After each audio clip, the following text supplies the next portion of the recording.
She didn't leave a diary. She left instructions. A sealed letter, handwritten, addressed to the police.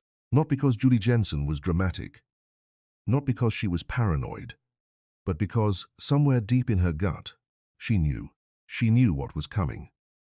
And she made sure that when it did, her voice would still be heard. Most victims never get that chance. Most victims go silent the moment danger closes in. But Julie sat down at her kitchen table in Pleasant Prairie, Wisconsin, put pen to paper, and did something that would echo through courtrooms for the next 25 years. She named her killer before he killed her. Welcome back to Forensic Documentary Crime Cases, the channel where we go beyond the headlines, past the surface-level reports, and deep into the anatomy of real crime. If you're new here, make sure you hit that subscribe button right now, because every single week, we bring you stories that will make you think, question, and see the world a little differently. And before we go any further, where are you watching from today? Drop your city, your state, even just your vibe in the comments. It genuinely means everything to know who's in this community with us.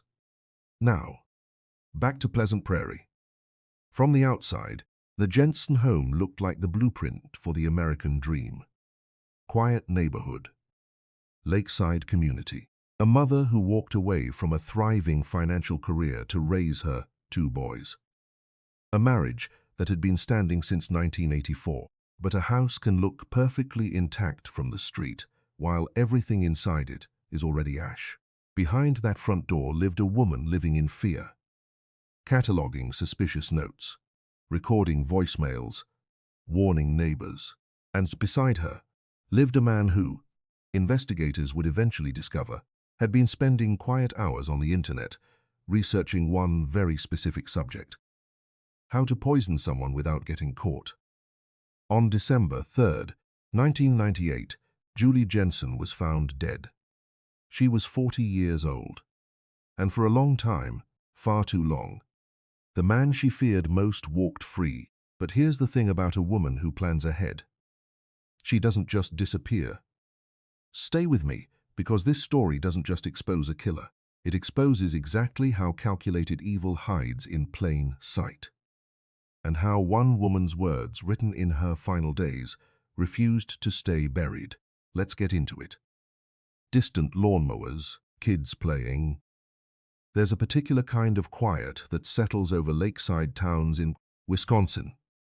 The kind where mornings feel unhurried, where neighbors wave from driveways, where the rhythm of daily life moves at a pace that makes outsiders assumes. Nothing bad could ever take root here.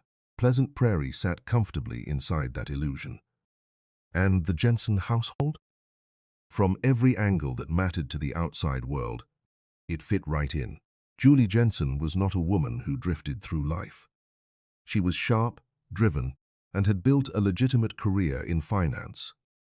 The kind of professional track that demands precision, discipline, and a mind that doesn't miss details. She was the type of woman who read the fine print, who noticed inconsistencies, who didn't ignore a number that didn't add up. Which makes what came later all the more devastating, because she saw every single warning sign. She documented them, she reported them. And the system still wasn't fast enough to save her. But we'll get there. Julie and Mark Jensen had been married since 1984. By the time the 90s rolled in, they had 2 sons and a home that reflected the kind of stability most families spend years trying to construct. Julie had stepped away from her career, a deliberate, personal choice, to pour that same focused energy into raising her boys. Her world became her children, her home, her community. Mark, on the other hand, was still moving through the professional world. Still out there, still, as it would turn out, occupied. The cracks didn't appear overnight. They rarely do. What starts as emotional distance has a way of calcifying into something colder over time. What begins as unspoken resentment has a way of quiet poisoning every room it enters, long before any actual poison ever does. Mark had been unfaithful. The affair wasn't a rumor or a suspicion Julie invented out of insecurity. It was real, it was with a coworker, and when it surfaced, it didn't just damage the marriage. It restructured it. It shifted the dynamic from partnership into something far more dangerous. A power imbalance where one person held guilt and the other held knowledge. And knowledge, in the wrong marriage, can become a threat. Julie began to change, not in the way people change when they're falling apart, but in the way people change when they become alert, watchful, hyper-aware of things that didn't fit. She started paying attention to her husband, the way she once paid attention to financial records, looking for what didn't belong, and she started finding things. Notes that had no innocent explanation. References to syringes, references to chemicals, the kind of information that has no place in a family home, unless someone is building toward something. She didn't dismiss it. She didn't rationalize it away. She documented it. Here's what true crime rarely tells you about the victims. They are often the most observant people in the room. They see it coming.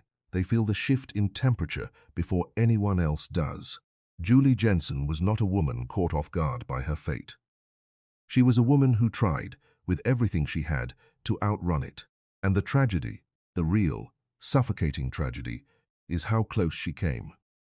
Let me ask you something. If you genuinely believed your spouse was planning to kill you, what would you do? Call the police? Sue? Maybe. Leave? Possibly. But what if no one believed you? What if the danger was so carefully concealed that every person you turned to looked at you like you were the problem? What would you do then? Julie Jensen answered that question in the most deliberate, methodical way imaginable. She didn't panic. She didn't run. She built a case. It started with the notes, tucked away where they had no business being.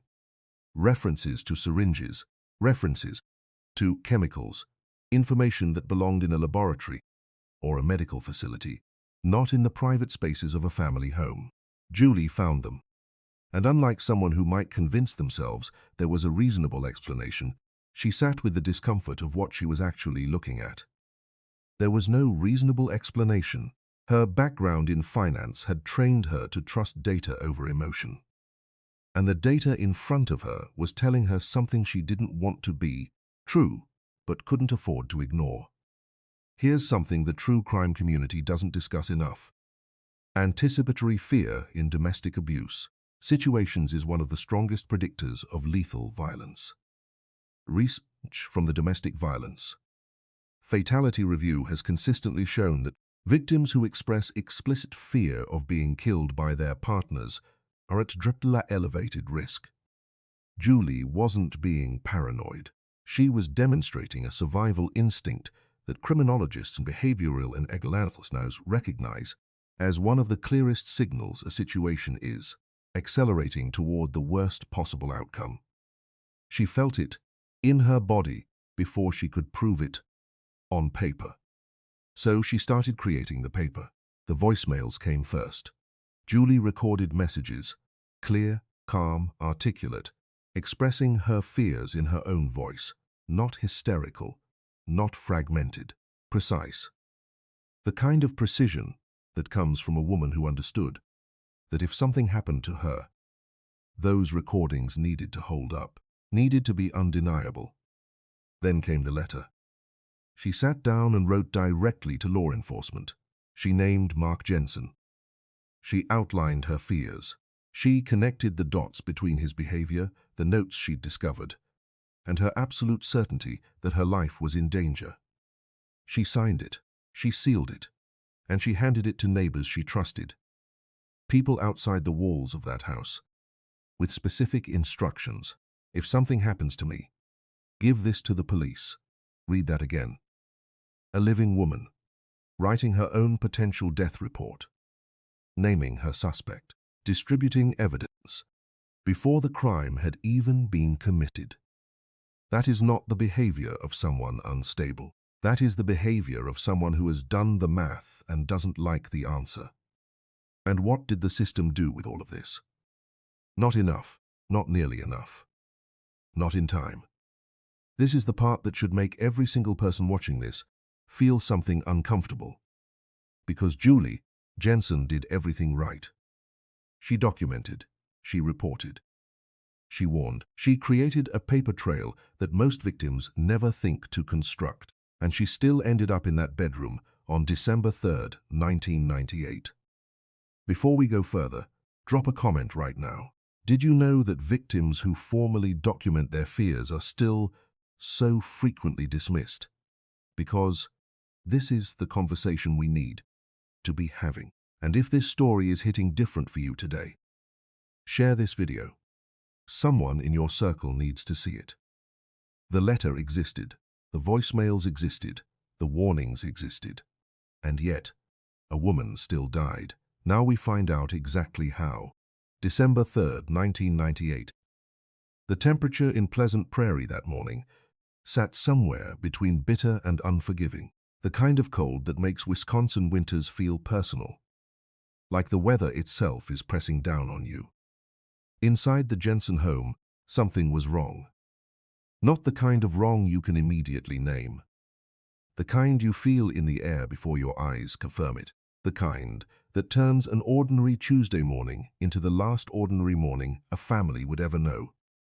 Julie Jensen was found in her bedroom.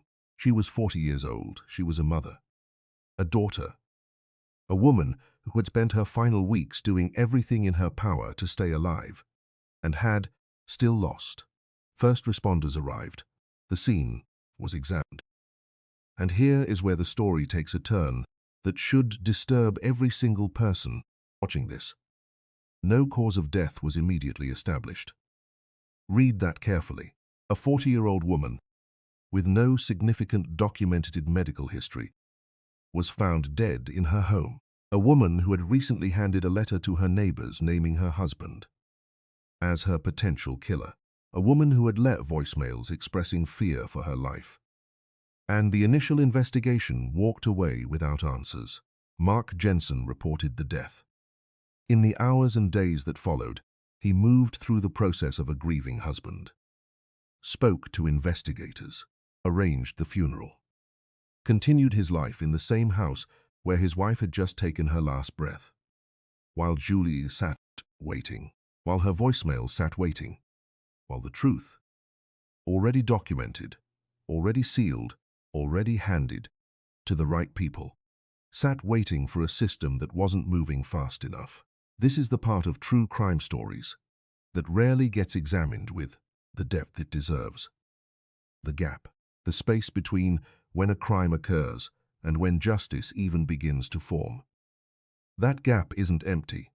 It's filled with a killer's confidence, with evidence going stale, with witnesses losing certainty, with a community slowly moving on because life, brutally and indifferently, always moves on. For the Jensen family, that gap stretched on. Mark Jensen was not immediately charged. He was not immediately suspected in any official, actionable capacity. The death sat in legal limbo, undetermined, unresolved, uncomfortably quiet. And here is what makes this case unlike almost anything else in Wisconsin criminal history. Julie had anticipated this exact moment. She hadn't just written a letter. She had written a contingency plan. She understood, with devastating clarity, that the initial response might not be enough, that the system might fumble, that her husband might walk out of that house and back into a normal life. So she made sure her words would outlast her. If you haven't already, hit that like button, algorithm. But because Julie Jensen spent her last weeks fighting to be believed, and the least we can do is make sure her story reaches every corner of this platform. Every view, every like, every share is this community saying, we're paying attention. The initial investigation had stalled. But toxicology doesn't lie, and what the lab results were about to reveal would crack this case wide open and expose something far darker than anyone in Pleasant Prairie had allowed themselves to imagine. ethylene glycol. Say it slowly, because this is the substance that ended Julie Jensen's life. And understanding exactly what it does to a human body is the only way to fully grasp the kind of deliberate, calculated evil we are dealing with here. Ethylene glycol is the active toxic compound in antifreeze, the product sitting in millions of American garages right now. Unremarkable, accessible, and in the wrong hands, lethal. Here's the science, and pay attention, because this matters. When ethylene glycol enters the body, it doesn't announce itself. That's precisely what makes it historically attractive to poisoners. In its early stages, ingestion mimics intoxication, slurred speech, disorientation, a kind of foggy heaviness that can easily be dismissed or misread. Within hours, the compound begins metabolizing into glycolic acid and oxalic acid, both deeply toxic to human tissue. The kidneys take the first catastrophic hit, then the brain, then the central nervous system. Without aggressive, immediate medical intervention, the body begins shutting down in sequence, organ by organ, system by system. It is not fast. It is not peaceful. And in a case where the victim is asleep, already weakened, or unable to communicate what's happening, it can look like natural causes. That is not an accident of chemistry. That is a feature, and whoever poisoned Julie Jensen knew exactly what they were selecting and exactly why. Toxicology doesn't operate on assumption. It operates on evidence. And when investigators pushed beyond the initial inconclusive findings and commissioned deeper, more targeted testing, the results came back with the kind of clarity that changes everything. Ethylene glycol. Present. Measurable. Undeniable. Julie Jensen had not died of natural causes. She had not died of an undetected illness. She had been poisoned. Systematically. Access to her home, access to her food and drink, and enough time and privacy to administer a substance that her body could not survive. The circle of people who fit that description was not large. And then, the digital trail opened up.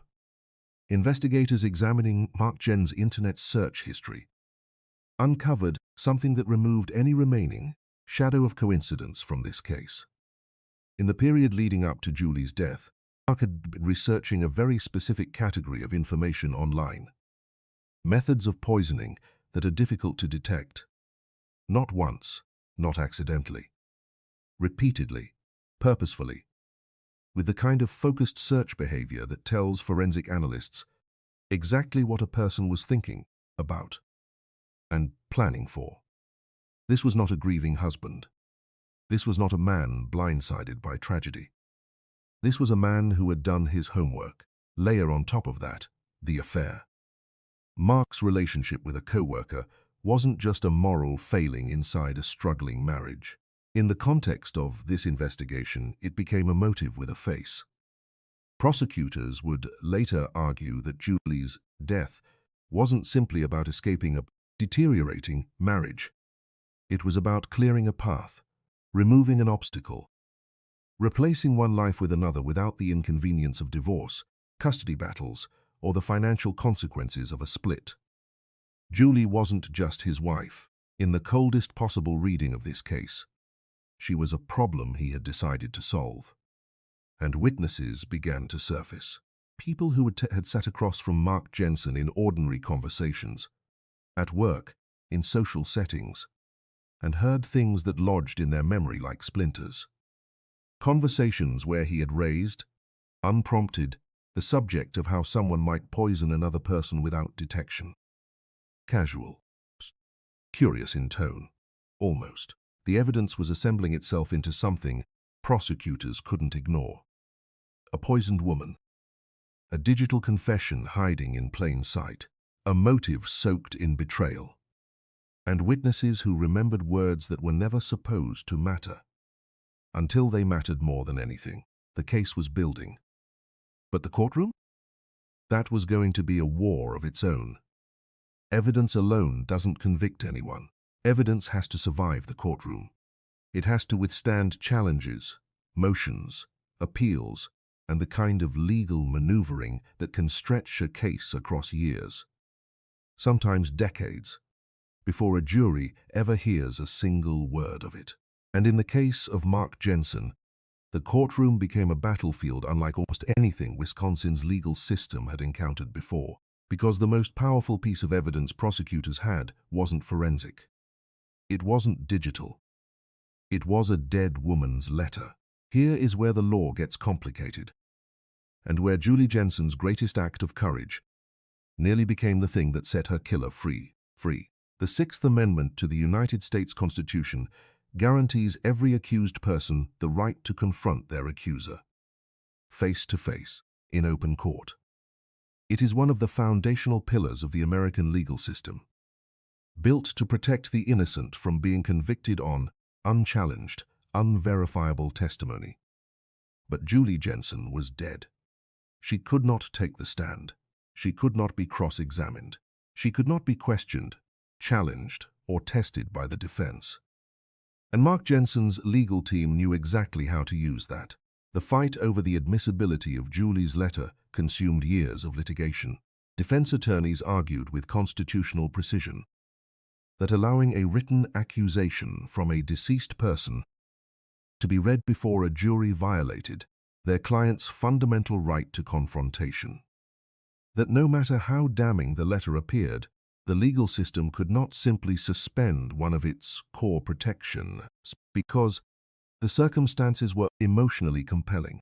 It was a legitimate legal argument, and it nearly worked. The case wound through the court system with the kind of exhausting, grinding momentum that destroys families and tests the patience of everyone who understood what was at stake. Mark Jensen's first trial eventually proceeded and resulted in a conviction. But the legal battle didn't end there. Appeals followed. Constitutional questions were revisited. The conviction was overturned on grounds tied directly to the confrontation clause, the very argument his defense had been sharpening for years. Julie Jensen had been murdered. The evidence said so with overwhelming clarity, and yet the legal system, doing exactly what it was designed to do, created space for her killer to breathe. This is what justice delayed actually looks like from the inside. It isn't dramatic. It isn't cinematic.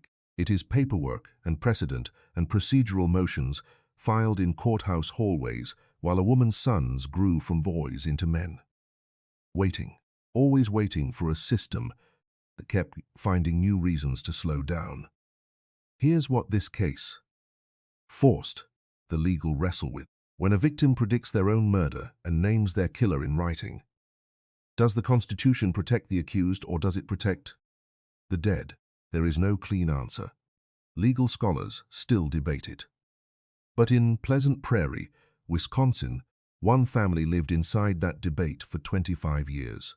2 trials, 2 juries, 2 separate groups of ordinary Americans who sat in that courtroom, heard the evidence, heard the arguments, and reached the exact same conclusion.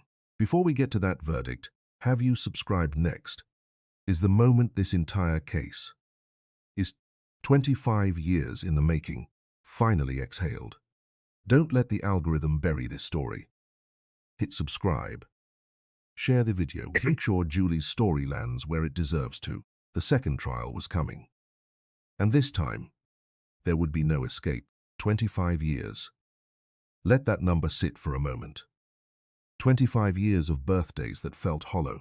25 years of a mother's absence at school graduations, at holidays, that families never think to photographs, because they assume there will always be more of them. 25 years of a killer existing in the same world as the sons he orphaned. 2023. A second jury was seated, a second trial unfolded. And for the second time, 12 ordinary Americans sat inside a Wisconsin courtroom and absorbed the full weight of what Mark Jensen had done, the toxicology, the internet searches, the affair, the witnesses, and the letter. Always the letter. Julie Jensen's words. written in her own hand during the final weeks of her life, were read aloud in that courtroom. Her voice, absent, irreplaceable, permanent, filled every corner of that room in a way that no living witness ever could. She had written it for exactly this moment. And it delivered. The verdict came back, guilty. First-degree intentional homicide, a unanimous decision. The second jury, just like the first, looked at the totality of what Mark Jensen had constructed. The planning, the patience, the calculated removal of a woman who had done nothing except refuse to disappear quietly. And they called it exactly what it murder, premeditated, deliberate, unforgivable. Mark Jensen was sentenced to life in prison without the possibility of parole. No early release, no second chances. No quiet exit through a legal loophole after everything his defense team had fought to create. The sentence was absolute. The kind of finality that a case spanning a quarter century desperately needed to find. Here is what 25 years of waiting actually costs. Julie's sons were young boys when their mother was taken from them. They became men inside the absence she left behind. They navigated adolescence, adulthood, and everything in between, carrying a weight that no child should ever be asked to hold. And while the verdict cannot return a single one of those lost years, it confirms what Julie always knew. She was right, she was believed, and she was worth fighting for. Silence. Then, slow, deliberate footsteps walking away from a courthouse. There is a particular kind of justice that arrives late but lands hard. The kind that doesn't erase the damage, but refuses to let it go unanswered. For Julie Jensen, that justice took 25 years to fully materialize. But it came, because she made sure it would. Julie Jensen did not survive, but her voice did. And in a world where victims are routinely dismissed, doubted, and buried beneath the weight of systems that move too slowly, that matters more than most people will ever fully appreciate. Think about what she actually did. With no guarantee that anyone would listen. With no certainty that the people she trusted would follow through. With nothing but clarity, courage, and a pen. She constructed a trail of truth so precise, so undeniable, that it outlasted a quarter century of legal obstruction and still put her killer exactly where he belonged. She did not wait to be saved. She became her own evidence. That is the lesson this case leaves behind. Not just for true crime viewers, but for anyone watching right now who might be sitting inside a situation that feels impossible to prove. Document every. Date it. Sign it.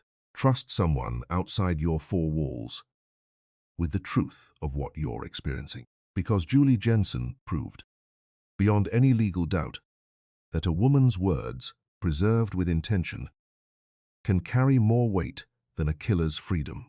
Sitting in a Wisconsin correctional facility tonight, staring at four walls and a sentence with no end. Julie's letter found you, 25 years later. But it found you. If this story moved you today, if it made you feel something real, share this video right now. Not tomorrow. Right now. Because somewhere out there is a person who needs to hear that documentation saves lives. That speaking up, even when no one immediately listens, is never wasted. This community exists to make sure these stories don't disappear. So subscribe if you haven't yet. Leave a comment below telling me, what part of Julie's story hit you hardest? I read every single one, and if you're ready for the next case, stay right here. Because what's coming next will shake you just as hard.